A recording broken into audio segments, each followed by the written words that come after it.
Hello everyone, welcome to Anime No Me, and thank you for joining us for another One Piece video. Through the One Piece film Red movie, we were able to witness some of the immense power that Shanks has. And while this film is not fully canon, there were many aspects of the film that were a part of the original story, and this was demonstrated at the end of the Wano arc where Uta's silhouette appeared through a memory of Shanks. This could mean that many of the skills and even relationships between characters that we saw during the film could actually be canon. For instance, the fear that Katakuri, Kizaru, and even Fujitora showed when facing off against Shanks. So in today's video, we're going to talk about why Marines and even pirates fear Shanks' power so much, how powerful this Yonko could be, and what feats Shanks has done so far within the original story and in the movies. But before we dive into the video, if you're new to the channel or even if you've watched a bunch of our videos, we'd be absolutely honored if you'd leave us a like and even subscribe and maybe leave us a comment letting us know what you thought of the video. It really helps us out, especially with that old YouTube algorithm, and it keeps motivating us to make more content. And if you'd like to help out the channel in a bigger way, consider sharing this video or another one of your favorites with a friend. But without further ado, let's get into the video. So my friends, as we know, Shanks is one of the most powerful pirates and possibly the most feared Yonko in the entire story. All the other Yonko have feared his power and even try to avoid getting into any confrontations with him. Even Charlotte Linlin, Big Mom herself, said that it would take the help of the Giants of Elbaf and her entire fleet to just have a chance at defeating Shanks and his crew. And Kaido even retreated after being intercepted by Shanks during the Marineford arc. The only Yonko that ever really showed zero fear despite having a great respect for Shanks was Edward Newgate, otherwise known as Whitebeard. And this was even after the red-headed captain had come onto his ship. The strongest man in the world offered him a drink and then their swords collided. Even the current Yonko and other very strong fighters in the world of One Piece fear confronting Shanks. For instance, Teach and even Mihawk during the Battle of Marineford refused to fight our red-headed captain, opting instead to retreat from the conflict to avoid further confrontation. The Straw Hats so far may be the only crew that hasn't shown any concern because of the past that Luffy has with Shanks. Both are great friends and compete in this race in the search of the One Piece. And it's for that reason and that relationship that Luffy is quite confident about not having to worry about taking on Shanks, at least for now. He knows that Shanks wouldn't attack him without any other reason or severe provocation, so he just goes on his journey, awaiting the day when their paths cross and they can finally be reunited. Now, Shanks is currently the Yonko with the highest bounty alive, possessing a bounty of 4,048,900,000 berries, a bounty that was previously the lowest among the Yonko due to Shanks being a rookie pirate, but now is become the highest bounty for any living pirate. Just to show the level of respect that Shanks has, Kaido, who's considered to be the strongest creature in the world, has placed Shanks in the same elite class as other legendary pirates, who really have the strength to face him in battle and possibly even bring him a warrior's death. And these people include Roxy Zebek, Whitebeard, Kazuki Oden, and even Goldie Roger. As a further testament to his great skills, Shanks was able to stop Kaido from going to Marineford to attack Whitebeard, and then was able to show up almost instantaneously at that same location. Now, during that Battle of the Best in Marineford, Admiral Akainu fought Whitebeard's many division commanders, 2 former warlords, and even Whitebeard himself, but he never dared challenge Shanks when he appeared. So this demonstrates that Shanks is respected even by the admirals, especially as one as staunch and has such a crazy powerful sense of justice like Akainu. Even members of the worst generation, such as Eustace Kidd, Scratchman Apu, and Basil Hawkins, had to make an alliance with each other in order to have a possibility of taking down Shanks. Although this attempt ended up failing because Kaido appeared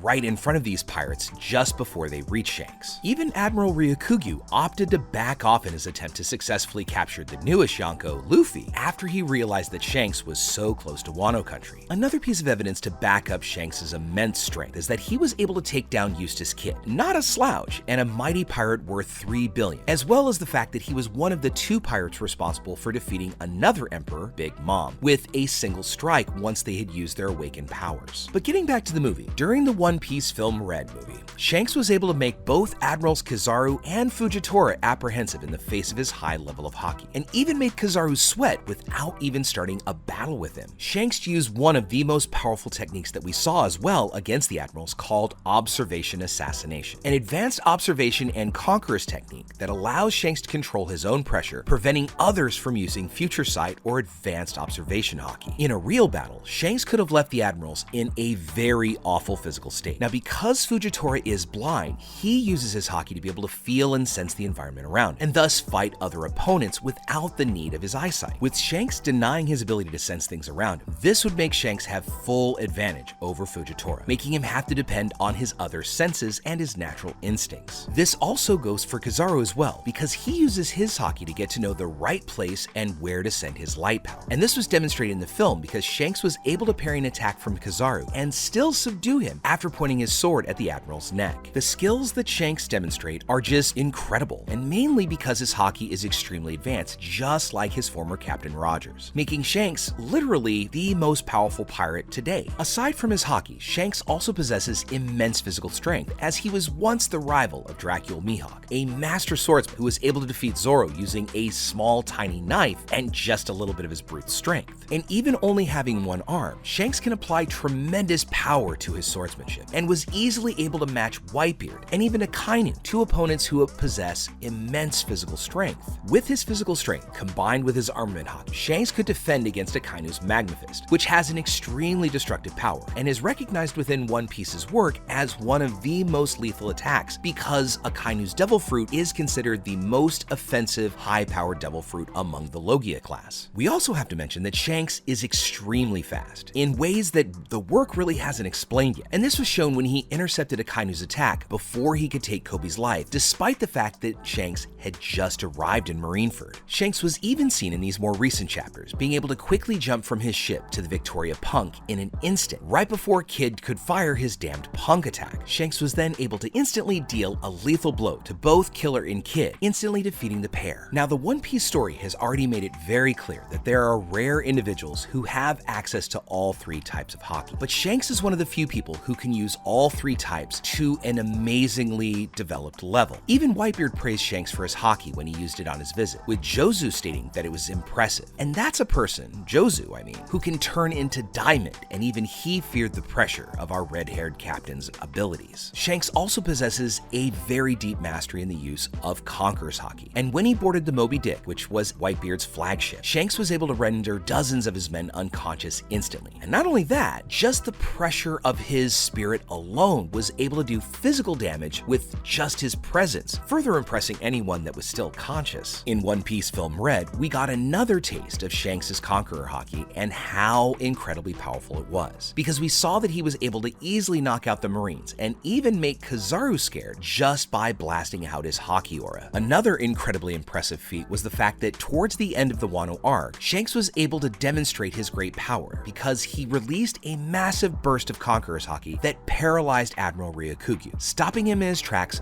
miles away at sea without ever having to set a foot on land. And just going back for a second to that confrontation between Killer and Kid, Shanks was able to demonstrate an attack that was only seen used by the former Pirate King called Divine Departure. Now, this was the very attack that Roger used to send Odin flying a great distance, even despite the fact that Odin had been using twin swords to block Roger's single sword attack. And it almost looks like Shanks using this Divine Departure not only defeated Kid and Killer in one blow, but they never had a chance to even try and block this powerful haki-infused slash, which looks like it can cut nearly anything. And despite everything we've mentioned in this video, Shanks still has to have a multitude of other unknown techniques, allowing him to truly be the most powerful Yonko in the world. Now, this doesn't mean that he's invincible. Like Roger, who was considered to be the greatest pirate in the world, he alone was still not strong enough to defeat Rocksteady Zebek by himself. And Shanks may actually have great difficulty defeating another Yonko, such as Teach. Ultimately, we have to remember that the battles in One Piece are entirely situational and quite fluid, and it also depends on where Oda wants to take the story next. So it isn't always the character who has the advantage in the beginning of the battle that will win. So this could mean that Shanks is extremely powerful and capable of defeating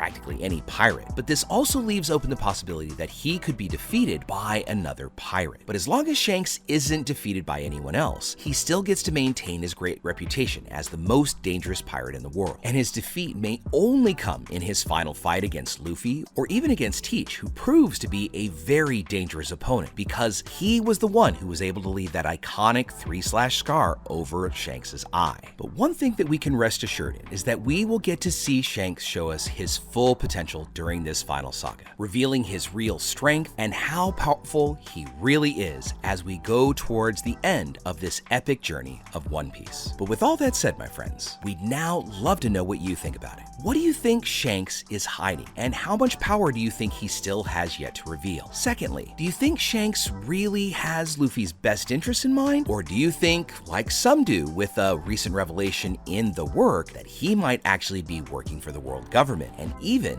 potentially a holy knight? And finally, where do you think Shanks might finally get his defeat? Will it be at Luffy's hand, Teach's hand, or some other yet big surprise that we couldn't even imagine yet? Let us know what you think about all that in the comments below. So as we wrap up our video for the day, we'd like to thank you all so much for watching the video, especially those of you who've made it here to the very end. Be sure you comment on any themes or ideas that you'd like to see in future videos. And also, since you made it this far, give us a like and hit that red subscribe button before you head out to take on the rest of your day. I hope to see you all in our next video. Let's keep sailing this giant sea together. Take care.